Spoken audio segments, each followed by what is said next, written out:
Patches is 5 months old, part basset hound, part who knows what. And a few weekends ago, she barely escaped being euthanized in a Georgia animal shelter. She probably would not have made it through the end of the afternoon on Monday. Patches was rescued and will be taken on a flight for her life by John Warenberg, a member of a group of animal-loving aviators called Pilots and Paws.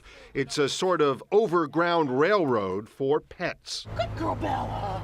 It's a sad fact, but geography often can make the difference between life and death for dogs and cats. Cleared for takeoff, 5 right, 2 Juliet Bravo. More than 1,000 pilots working with rescue groups volunteer to fly pets mostly from the southeast, where one survey found 68% of animals in shelters are euthanized. 2 Juliet Bravo, runway 2 left. To the north, where there are more no-kill shelters and pets stand a far better chance of adoption. She's a pretty baby. Most of the animals flown to safety have been dogs, but not all of them. Some have been cats. One pilot in Florida flew a pot-bellied pig. They've also taken reptiles and at least 4 bunnies. There you go, baby.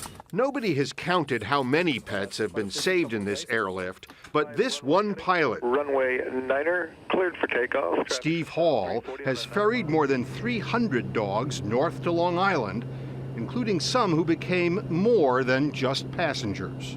You know, by the time I picked him up and brought him over to the plane, you know, he was, I didn't want to see him go. So Brutus became one of the newest members of Steve Hall's family.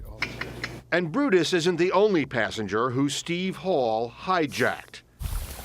There was also something about Amy, who's now the Hall's 4th dog. TBM is turning final, runway 15. This is one ad hoc airline where every trip has a happy ending.